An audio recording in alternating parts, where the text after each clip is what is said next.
Hello! You're listening to Those Crazy Weirdos. I'm Martine. And I'm Cameron. And welcome to episode 29. 29. How you doing today? Doing all right.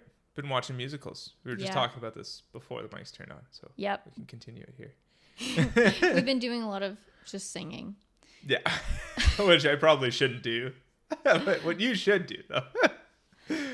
But yeah, we watched Les Mis, and we're watching The Phantom of the Opera. Yeah. Yeah. It's good stuff. It's good stuff. I'm enjoying it. Been discussing some of the online takes on the singing, which is kind of interesting. It's interesting hearing other people's points of view. Mm-hmm. But you're the one who's the singer here, so... I just sing recreationally. I know, but you have a better ear than me, let's be honest. That doesn't mean that you're not allowed an opinion, Bear. No, but I like them. But I like most music that's bad, so. Well, also, like, I watched all of these when I was young and didn't have any opinions and didn't know of anyone else's opinions about anything, so I fully made my own opinion. And because Which it was good. Yeah, but because it was the first time I was like seeing stuff like this, I was like, whoa, this is awesome. So I just love all of it. That's true. No, I mean, and dude, that's a huge thing. It's like how I will never like artisan ketchup more than like just French's or Heinz. Not at all what I thought you were going to say. I'm dead serious. It's a nostalgia thing. Yeah. I will choose French's or Heinz over the homemade ketchup that you get in a restaurant any day. Yeah. It just tastes, it's worse, but it's better. Yeah. It's like I'll take a coffee crisp. Yeah. Mustard as well. Yeah. I can see that. Maybe I'm less like that with mustard, but I don't know. But yeah, anyway, we all have our things. Is that a tea you wanted me to try? Ooh, yes. I made a tea. You don't know what it is. Okay, I'm going to try it. Be careful. It's quite hot. It's quite hot in my butt. He says, burning his mouth. Wow, you kept that in longer than I thought you could. I literally just poured that. Not that hot. So there's blue magic juice in there. Yes. You did know that because you saw it on the counter and tried to pour it. Is it raspberry? Yes. Nailed it. Good job. Oh, God, I'm such a legend. Do you have asbestos tongue? How did you do that? It's not that hot. I poured it just now. I know, but was the mug cold or I don't know. I just slurped in a little bit. Oh, you're right. That's actually not that hot. Why is it not that hot? Wow. Anyways, whatever. I have my coffee. Yeah. Do you want to guess the roast level and origin of the beans? I mean, I made you the coffee, so I do think I know. Yes. There must be a thing as coffee, whatchamacallits. You know how there's wine people, sommeliers, coffee sommeliers. Yeah. What are they called? Just coffee experts? Yeah. But absolutely, coffee tasting's a thing. They have a whole process for it called cupping. Maybe I should do that on a You Don't Say one day. It's called cupping. It's how you taste coffee. Basically, it's an immersion brew in a cup. Stir it. Let the grinds. Remember what I used to do with the French press? Yeah. You let it all dissolve, and then they slurp it. Right, yeah. Do it usually blind. Yeah. Interesting. That's how they taste it. It's interesting. Cool. Well, today we don't have that. We have a fact or fiction today that we teased in the last episode. Are you ready to get into it? Yeah. I'm fact excited. Or fiction about mushrooms. Champignons. Mushrooms.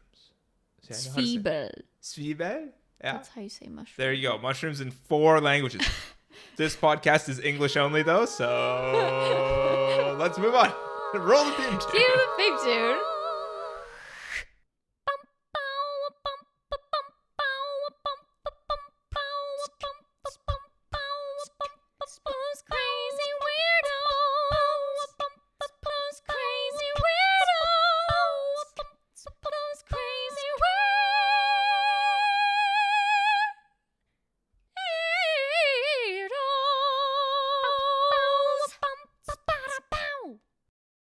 You don't say, don't you say, don't say, don't you say. No, I don't, indubitably, don't. I don't know. Say.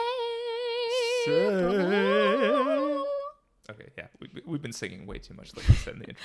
Anyway, Martine. Yes. Fact or fiction? Hit me. The largest organism on the planet Earth is a fungus. Okay, actually, little caveat. We're gonna do mushrooms and fungus, kind of.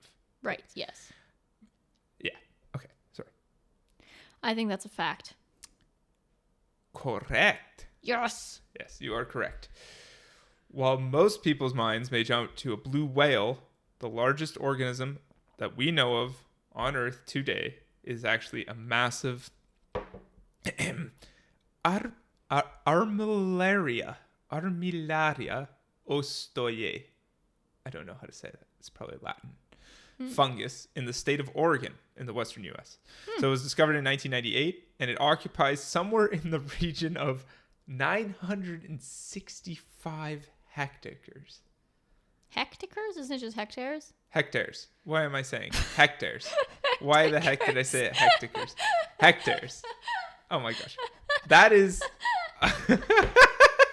What is wrong with it? Hectares. Can you not read, Cameron? It's on the page. It's hectares too. I don't know why I said that. Anyway.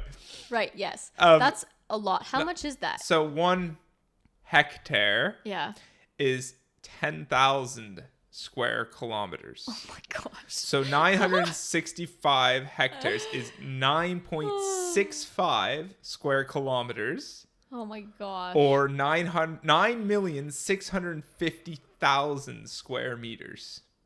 Damn. That's so many. Interestingly, it's also possibly one of the oldest organisms out there. The estimates of its age range from 2.4 millennia to 8.65 millennia. 2,400 years to 8,650 years old. That's how old it is? Yeah. How has people not destroyed it yet? So now here's the interesting thing is this isn't the first one of these that they've really found. Oh, interesting. The second oldest second largest, and I believe third largest organism on the planet, as well as also mushrooms. Not mushrooms. Fungus. Yes, fungi. Fungus. Including, and the reason that it's not destroyed is it's the mycelia. So the mycelium is the roots, if you will. Right. It's the stuff that grows under the soil, and then mushrooms are the flower. Yes, essentially, it's the spore, the fruiting body. Right. Like a fruit of a tree. It's the fruiting body that then opens up and releases spores that then propagate. Right. And then it grows more mycelia, et cetera, But the reason that these ones are so old and so big is that they have these I'm doing this from memory. I shouldn't do that. Rhizo something, which are basically shoelaces that they shoot out to try and find nutrients around. Oh, crazy. So they just I think it's random kind of, they shoot out things and then they find pockets of nutrients and it stays alive and can spread more, et cetera. But how haven't they built things on top of it? It's in the forest, yeah. It's like in the mountains. So it's just a huge forest. Huge. I mean, the world is massive. It sounds like a lot, but 9.65 square kilometers is, that's smaller than Waterloo, I would imagine. Yeah. It's still so big when you're considering one single entity. Yeah, exactly. It's massive. Wow. Yeah. That's cool. Mm-hmm. My turn? Yeah, hit me. Okay. This time, don't tell me how many facts or fictions. I know. I'm doing a better job of this. The earliest evidence of humans eating mushrooms comes from, you've guessed it, ancient Egyptians. The shaman would eat some on Egyptian New Year to predict the year ahead, sort of like Groundhog Day. And when they were eating the mushrooms, it was said that they would become the embodiment of Thoth, which is the god of knowledge, writing, and wisdom, after whom their first month in their calendar is named. Wow. If this is a fiction, it is extremely specific. And I feel like you would have just changed Egyptian, and you would it would have been like some other god, like some other culture did this, but it wasn't. I'm gonna go with fact. It's fiction. It is. I knew it. Okay, I knew it. Did you just change one detail or something? No, not really. Actually, okay. So it's false. Yeah. They do have Egyptian shaman. I looked that up. Okay. Yes. September 11th is actually the day of Egyptian New Year. Oh, cool. And their first calendar month is Thoth. Okay. But I invented all the rest. Wow, dude, that's pretty impressive. That's a pretty elaborate lie. It took me a while to figure out. Dude, that is elaborate. It's really good. It sounded quite good. Thank you. In reality, though, I actually looked it up afterwards to see how true it was. And in ancient Egypt, mushrooms were considered immortality plants, given to mankind by Osiris, the god. Osiris. Yeah, and they were declared like a delicacy, and only English nobility, Egyptians, sorry. English nobility. Whoa. Only Egyptian nobility were allowed to consume them. And like you said, Queen Elizabeth was like, "Oh, why hasn't it so good?" You done now? Yeah. And no one else besides Egyptian nobility was even allowed to touch them. Oh wow! Yeah, that's actually impressive. No, but in reality, the first people to have that we know of to consume mushrooms comes from the Upper Paleolithic era, which dates 50,000 to 10,000 ish years ago is the period of that era. Okay. And they took dental calculus from individuals who were obviously dead, that they found in a cave in Spain. Obviously dead. I love you. And they found plant matter micro remains, including mushrooms, in their analysis of their dental calculus. Huh. And that showed us the earliest known consumption of mushrooms in humans. Wow. It's impressive. Yeah. It's quite impressive. All right. Ready for this one? Yeah. This is a double. Some mushrooms bioluminesce. Fact. Yes, they do. Yes. Some do. Especially those that grow on decaying wood. Really? Yeah. I wonder what advantage that has for them. This is not a fact or fiction necessarily. This is a multiple choice. Okay. But it's still kind of in the, rather than true or false, let's go with multiple choice. Which of the following terms do you think is used to refer to the bioluminescence? The bioluminescence of these mushrooms on decaying wood. Okay. Monkey fire. Chimpanzee fire, ape fire, all of the above, or none of the above? I'm gonna go with ape fire. Shame. The answer was chimpanzee fire. Really? That's the one that sounds the worst. It's what the locals in the Congo call a local bioluminescent fungus. Really? Yeah. The other terms for this, the most common one is actually foxfire. And also fairy fire. Those are fun names. Yeah, so foxfire, fairy fire, or chimpanzee fire all refer to... They need to find an ape with an F. It all refer to this bioluminescence of mushrooms. Cool. Yeah. Wow. Yeah. That's very neat. You don't sound that... Dude, they glow. The pictures of them are cool. Like, they're really cool. I'm curious why they glow. So there is actually... If you look up foxfire after this... Yeah. For all the listeners, if you look up foxfire, they have a chemical explanation for it. I am not going to attempt to explain that here. Fair, yes. It's something about luciferons, which sounds like Lucifer, which is the only reason I remember it. I didn't even know if that's correct. It's just something interacts with something, it glows. I was wondering if it was like an evolutionary advantage that it glowed and it attracted a specific kind of bug that like fertilized. Well, obviously they don't need that to fertilize, but anyways, you know what I mean? I was wondering if it was something like that. I don't know, but I don't think so. I don't think so. I think it's more just like a chemical reaction that happens. Sorry, I forgot our puppy was on the couch and he just moved his head and I was like, what's that? Sorry. It's a bioluminescent mushroom. Come to attack your dreams. Isn't it cool though? They glow. Really cool. They're actually really cool. I mean, we should look up foxfire after this. Yeah, it's fair enough. Really cool. If there was anything plant-wise or whatever, if there was something that was to be glowing that wasn't a bug, mushrooms... There's so many different kinds of mushrooms. You know what I mean? Yeah. That like I could see it happening. Yeah.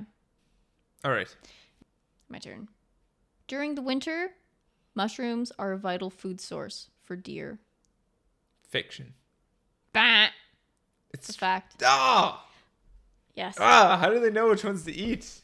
I don't know. I'm not sure about that. But not many things like survive, so they can sniff out mushrooms. Darn. Yeah. I thought for sure if they were eating mushrooms, they'd kill themselves. I mean, maybe they do sometimes. Maybe those ammotoxins are only dangerous to humans and not deer. I don't know. Maybe. Who knows? Okay, I'm very upset. Sorry. So far, I'm 0 for 0 here. I'm 0 for 2. I mean, yeah, it's only 2, so. Yeah. Okay. Naturally forming rings of mushrooms are known as fox rings, and they are the subject of much folklore and myth around the world, particularly in Western Europe. Ooh, I'm going with fact for that one. Fiction. Really? They're fairy rings. Oh my gosh. Yes. Is the rest true? Yes. Oh, the rest is true. If you had played RuneScape, you would know this. Really? Yes. RuneScape explains a lot of this. Of course it does. Honestly. So in RuneScape, you can actually use the fairy ring. You have to complete a couple quests to unlock the fairy rings, Of etc. course. It goes without saying. But then you could use them. They are literal rings of mushrooms, and then you use them to teleport around. That's hilarious. Around the map. I'm assuming that's not what happens in real life with no, these. no. But that's it's part of the folklore, myth, and stuff. So they're actually known as fairy rings, fairy circles, elf rings, elf circles, or pixie rings. But the rest is fact. They're cool, and they're used a lot in RuneScape for teleportation. I have that. That was my note. Okay. But yeah. The reason that they grow like that, though, is that basically if you have a mushroom in the middle, its mycelium layer will grow out. Also, you would know what mycelium is if you played Minecraft as well. But yeah, it grows outwards. And see, basically video games, you need to play more video games. They teach you a lot. Right. Yeah. Anyway, they grow outwards in a circle to collect all the nutrients and whatever. So then once all those nutrients are used up and the mushroom dies or whatever, the thing dies, then the next layer of mushrooms will grow on the outside of that ring of nutrients because the inside has no nutrients anymore. So then it grows on the outer edge. Interesting. And then you get a circle. That's cool. And they're just the way mushrooms work. Yeah, it's just the way they work because they grow in they grow outwards in circles. And so, and you see them in lawns and people's lawns sometimes, but most of the time they're in kind of forested areas or grasslands kinds of things. Oh, I'm going to pay attention for that now. Yeah, fairy rings are a real thing. When I saw that, I was like, oh, hey, I know what a fairy ring is. It's like a ring of mushrooms. And then you actually were right about that. Yeah. Wow. It's kind of funny. Yeah. That's hilarious. Are you jealous? You're like, oh, I should have played RuneScape as a child. No, not thinking that at all. Okay. I find it it's such a fun whimsical name for mushrooms in a circle. Fairy fire, fairy rings. It's kind of cool, right? That's cool. Yeah, I know. A lot of fairy talk. Okay. The original Santa outfit was red and white before Coca-Cola brought back the red and white color scheme themselves, because the red and white is the same colors as the fly agaric mushroom. Oh, that's the one that's in all the fairy tales, right? I'm going to go with false. Fiction. You're correct. This is a fiction. Yes. There are actually theories that Santa's outfit is red and white because of this mushroom. Oh, okay. How have you heard of the fly agaric mushroom before? What do you mean it's the one in all the fairy tales? It's they use it a lot in fairy tales, all those big red and white mushrooms, the big cat. Oh, yeah. It is the classic. Yeah, is it the fly agaric that's that one? Yeah. So it's got the white stem and then the red cap and then the white dots on the cap. Yeah, exactly. Yeah. That's the classic one they use in all TV ever, that it's a cartoon. Yes, essentially. They're always like, this is a mushroom. Yeah. This mushroom, in reality, was consumed by both Siberian human shaman and reindeer. And the effect it has on mammals is hallucinogenic and is also a sedative. So, when humans consume this, they describe feeling like they're in a dreamlike state sort of thing. So there's a theory that the reason that we have reindeer flying as part of the legend of Christmas is because they're high. People just saw were the reindeer actually flying. The reindeer were all high, and then also the humans. And the humans were high. They were high in the sky. And they were just seeing reindeer flying. So that's something that some mycologists, which are mushroom scientists, just like mycelium. Link. It's the same root word. Oh yeah, that makes sense. Yeah. Anyway, so that's linked. But also, on the subject of deer and stuff eating mushrooms, deer, reindeer, moose, and caribou are all known to eat psychedelic mushrooms. The fly agaric mushroom. Fact. Yeah. This is continuation of my in reality. Sorry, you looked at me as if this was supposed to be a question. Well, no, it's just really interesting. Yeah, that's really cool though. Yeah, when they've been no wonder they get so high they could fly. When they've been observed to eat it, they're reported to act drunk, to run around aimlessly, to make a bunch of noises, and to twitch their heads. This is so gnarly, bro. Okay, but interestingly, bro, you gotta try some of these mushrooms, bro. I don't know if this was in any of your video games growing up. Okay. But when these animals consume the fly agaric mushroom, their urine gets infused with the psychoactive agent. What? Yeah, and caribou and those like the other animals will have fights among themselves to gain access to the urine of whatever member consumed the fly agaric mushroom. And so then Siberian like tribes just were observing this, and then that's how they knew that the urine had something special in it. So then they started drinking the urine of the caribou and stuff that were consuming these psychedelic mushrooms, because it has a more concentrated amount of psychoactive agent in it. So it's more potent. It gives you a better high. And the fact that the like substance has been filtered through the body of the whatever reindeer, deer, caribou, whatever, makes it so that it reduces the negative side effects you get. So, what is this? So you get a better high with fewer side effects than the animal that actually consumes the mushroom. Dude, where did you find this fact? This is the coolest thing I've heard. I am gonna go into more. I have a buddy at work talks all the time about all these illegal shroom shops popping up in Ontario. They probably know about this already. Dude, there's a ton of illegal shroom shops. The fun guys popping up in Ontario. And the police just keep raiding them and taking their stuff, but they don't shut them down, so they're just open the next day, which is ridiculous. But dude, I wonder if you went into one of those shops, if they're selling caribou piss.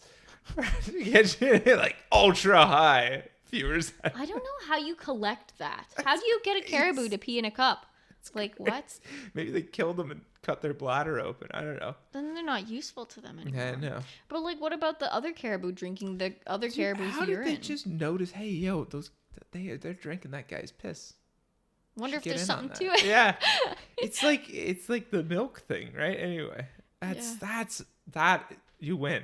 I think you win. Like, I think that was it. That was the coolest fact we're gonna hear today. That was super cool. Yeah, it was interesting reading about that. I love that. All right, I have one more. There are fungi, like document, that have grown taller than a short human. Wow. Like you or a cow, basically. Like the size of a cow. But I said short human because I was referring to you. That's big. Ugh. It is big. It is big. Right, I have to guess whether or not this is true or not. I'm going to go with fact.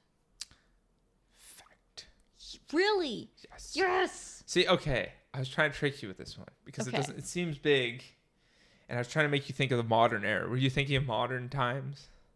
Probably, right? Like now? Yeah. Yeah, it's not modern times though. Damn. Okay, I should have chosen a different height maybe. But it is a fact. Mushrooms are just weird. I just kind of assumed that anything can happen with them. There's an extinct fungi. Oh, really? Known as prototaxite. And prototaxites used to grow as tall as trees. They were around before trees were a thing. As we discussed in a previous episode. I think the story of Prometheus and Methuselah. Yeah. The one. I think that's episode 16. Yeah. Trees aren't that old, actually. Trees have only been around for about 10% of the planet's lifetime. Yeah. But before there were trees, there wasn't much maybe like tall things. Except there is documented evidence of mushrooms, fungi that were 8 meters tall and 1 meter wide at the trunk. That's massive. So basically trees. But the way they're depicted is just these like towers. They don't have any branches or anything. No, just towers. Just like a telephone pole. Yeah, like a telephone pole that kind of is obviously fatter at the base and goes up and then is rounded on the top. And yeah. That seems like it would look very phallic. Yes, it does. I was gonna say it looks like that, but I don't know. This is a family-friendly show, so I. Well, phallic is a good word. Yes, it looks very phallic, but yeah, 8 meters tall, 1 meter wide at the base. That's insane. Insanely large fungi. That's massive. There were no trees around at the time, I think, if I remember What's correctly. the difference between a fungus and a mushroom? Why is that not a mushroom? So a mushroom is, like I said, the fruiting body of a fungus. So it'd be like a trunk of a tree is not the fruiting body, but an apple is the fruiting body. So the apple is the mushroom equivalent to the tree being the fungus. Okay. So if a tree is a fungus, the apple is the mushroom. Right. So we're just talking about like, it's not the flower. It was just the actual thing itself is the telephone poles. Yeah, the fungus itself.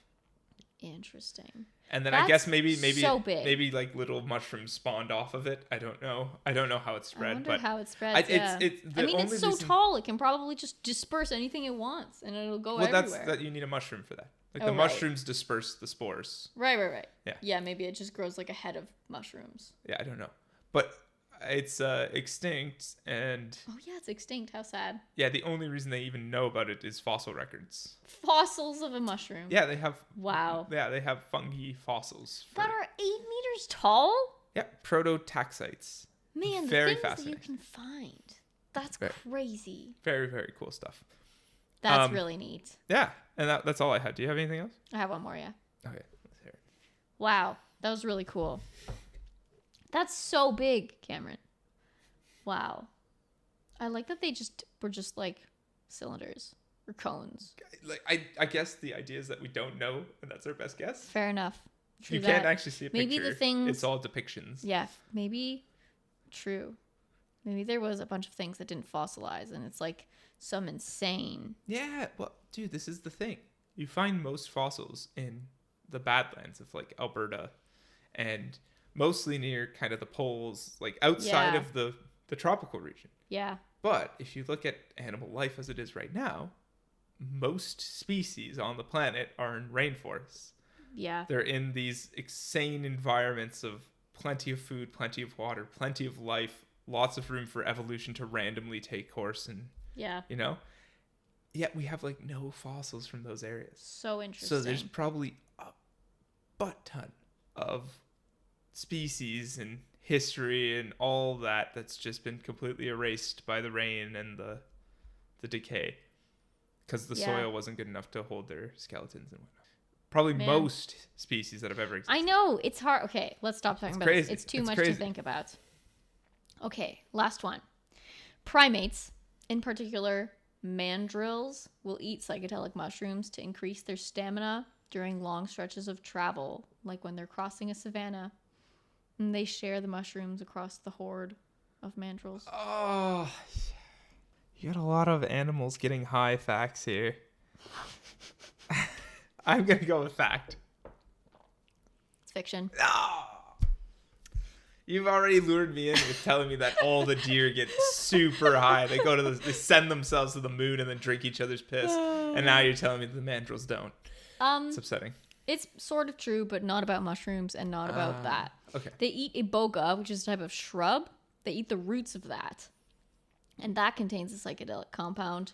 And they've been observed to do so before dominance conflicts. Oh, that makes sense. Yeah, they believe that it helps enhance their performance, but also it might have some pain-killing effects, and it might also improve their reaction time. Dude, anytime I want to fight another male suitor that is vying for your favor, I take speed.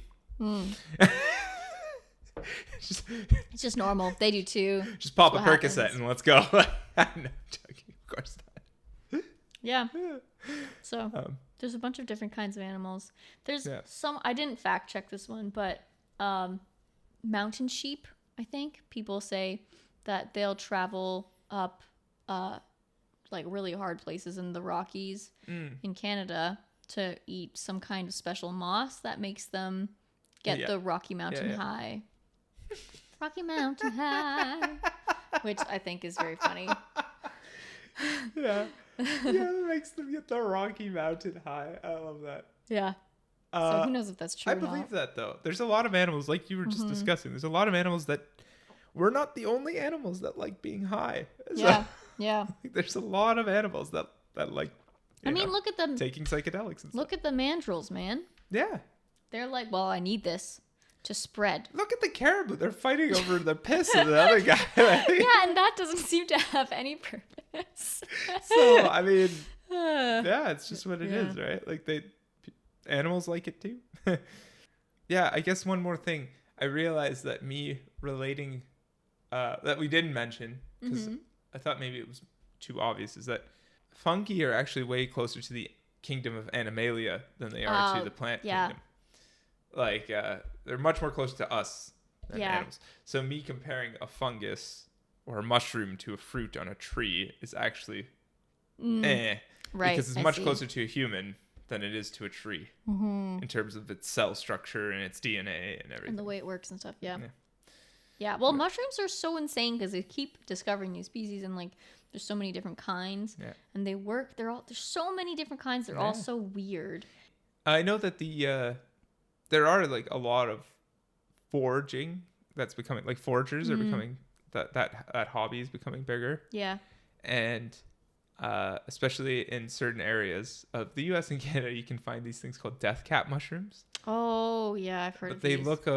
They look like normal mushrooms is the problem with them. Yeah. This is why foraging can be very dangerous if you don't know what you're doing. Yes. But even when you cook them, I think it's ammotoxins or something, the toxins in them are still strong enough and don't die. Like, they don't get morphed enough that once you eat them, if you eat basically one death cap, like that, I think it's one. Don't quote me on that. If you eat a certain amount of death cap, you're dead. like within 24 hours, you're convulsing and have like heart palpitations, and then like it shuts down the nervous system or something. It's crazy. I don't know the specific symptoms, but it's crazy. When I was little, my family was just visiting an open house just for fun. And some people at this open house were talking about a family who ate mushrooms that weren't the right kind of mushrooms, and they all died. Yeah, it happens. It's crazy. I don't know why they were talking about this at an open house. Maybe it was their house. I mean... And then they ate death caps, and then you would think that'd be more than news. All right, this is supposed to be a light podcast, a light entertainment podcast. Let's go back to caribou piss. Let's go back. Anyways. Back to caribou piss. No, I think that's going to be the title of the episode. Oh, that's so good. Let's go back to caribou piss. Let's make it so. All right, let's move on. Anyways, let's get quacking.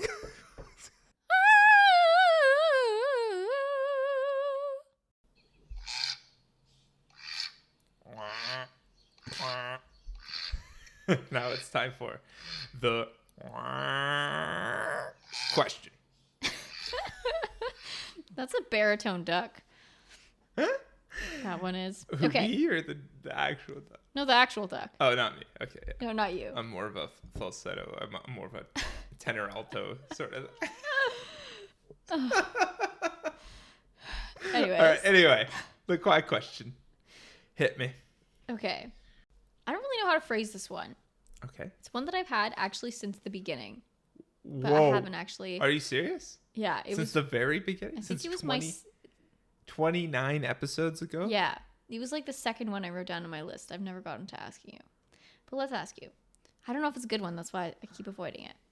What animal do you think would become the most lazy if it lived in a society structure type sort of like ours, where we have food readily available, a human type environment? Yeah, and like shelter readily available. Man-made. Yeah. Dogs would become the most lazy. I would say they are the most. Look at that guy. Look at that. Sorry. For the listeners, our dog is just an absolute pancake. He's a bean. He's so cute, but he's lazy. Yes. On the couch. That's true. But think of like service dogs or huskies or... Yeah, we do. We bred dogs to be not lazy. Yeah, fair enough. Yeah. Okay. If they had sloths. Fair. They're already lazy though. I said would become the most lazy. Which one would relax into the role the most? Let's see. trying to think, actually. I feel like a lot of animals would, right? Like humans. I mean, like, why would you need to work hard if you don't have to? See, the thing is, a lot of us aren't that lazy. True that. Some people are. That is true. We have a whole work culture going on. I know, and like a lot of people have to work super hard to even get the shelter and the food and all of that. That goes without saying. Do you want to know which one I wrote down? I do, yeah. Do you want me to tell you before you figure out one on yourself? Ooh, I just saw a blue jay go by. Ooh, that's fun. Yeah, hit me. Let me know. I think raccoons would be something else. Oh, dude. They would just be like lording over their chairs. They'd be super fat. Get me one of those. Drinks, those sugary drinks. That's a really good one. I like that one a lot, raccoons. I thought of crows because they're really smart, but I was like, I can't see them being fat and lazy, but a raccoon I can definitely see. Pigeons. Pigeons. They kind of are fat and lazy in the cities, right? True, because they've got everything they need. After millennia of being revered, they are now hated. That's funny, eh? How that works. It's funny how things can last a specific way for forever, and then all of it changes. Yeah. Like the ancient Egyptians and stuff. Yeah. Thousands of years they were like the power of the world. Honestly, I think given a man-made environment, man themselves, like humans, have not become as lazy as basically almost any other animal would, I think. Maybe that's because our minds are too sharp that we get bored too much. Yeah, but also like a man-made environment requires a certain amount of work. Yes, to maintain and to like supply chains and whatnot. Propagate. Yeah, I don't know. I like raccoons. I like pigeons. I think these are good options. I'm trying to think other animals. I imagine there are some animals that are fierce, and lions. I can see a lion be lazy. Dude, the male lions are hilariously lazy. They're literally there just to scare things. Yeah. But I'm fairly sure most of the food in a lion pack is hunted by the lionesses. Yeah. They like go out in a pack. Oh, that's the bread. One second. I was like, is this real? 1 second. Cameron's making bread today. We have our sourdough starter. It's called Steamboat. He fed him last night. Got really poofy. And now he's making bread. He's back. I'm back. Yeah, let's go with that. Lions. That's a good one. I like that. Panda bears. Panda bears are already lazy. They're already lazy. Okay, I think I've answered it. Good job. Thank you.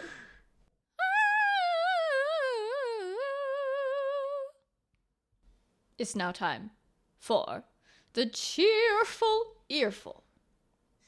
Cheerful earful, yeah. That was a pre-recorded one. I did not remember what that was going to be. There you go. It is Cameron this week. That's fantastic. I loved it. All right, thank you for that spectacular introduction. And now you might be wondering why I'm doing this accent. It's because we're going to Britain for this cheerful earful. England, right. I believe. There was a 102-year-old woman. Wow, that's old. Who became Britain's oldest skydiver. Oh my gosh. For the listeners, go click on the link if you want to see. But this is her, Martine. Wow, she looks quite old. She looks very happy, though. Did she take her teeth out? Yeah. She did her teeth out. Yeah, I guess. I don't know.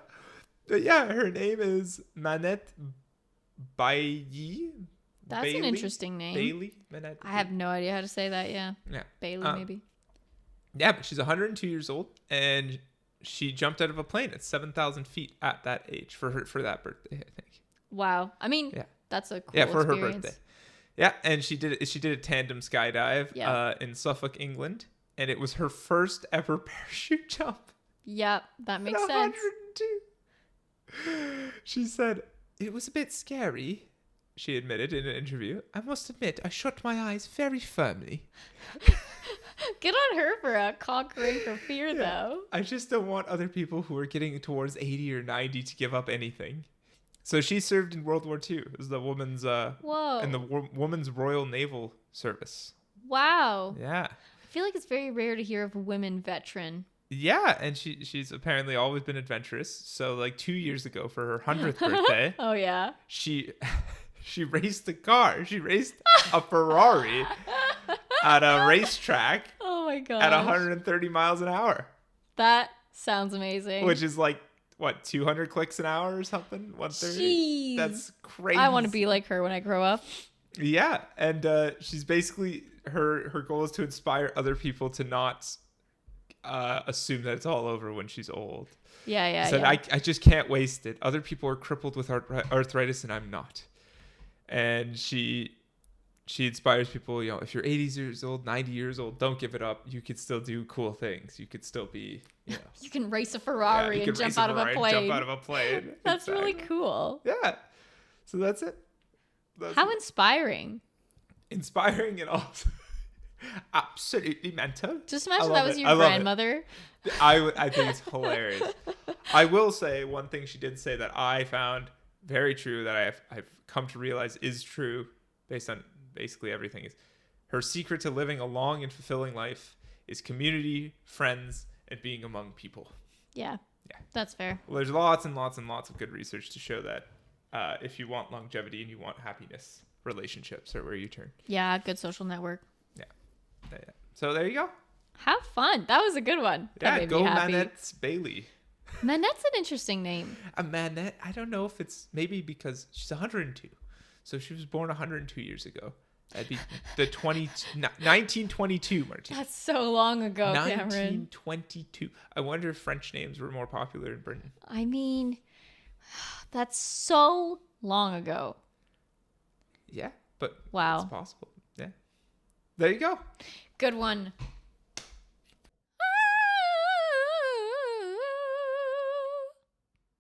That's it, folks. That's all, folks. What does he say? He says that's all, folks. I don't know. I always remember it wrong from what he actually does it, but he like stutters a bit. Yeah. That's all, folks. I don't know. The point is, this is the end. This is the end. This is the outro. That's all done and dusted. Episode 29. We hoped you liked the mushroom facts. Thanks really again, hope you liked Nick and Phil, Fact or Fiction Showdown, for suggesting that topic.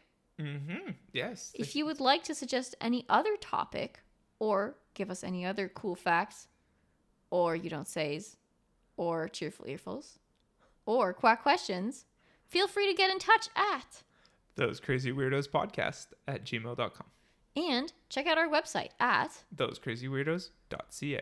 I just totally took over your role. I know. I usually do that. It felt weird. I know. Me too. It's good, though. I like it. Thank you. Got to switch it up sometimes. I know. You know? Keep you on your toes. My toes. My little toes. Not. What's the nursery rhyme about toes? This little piggy. Oh, the piggies. That's piggies right. On my little piggies. Not by the hair on my chin chin chin. That's the 3 little pigs. 3, whatever. Different pigs. All right. We'll talk to you next week. We hope you all enjoyed that. Have a good one.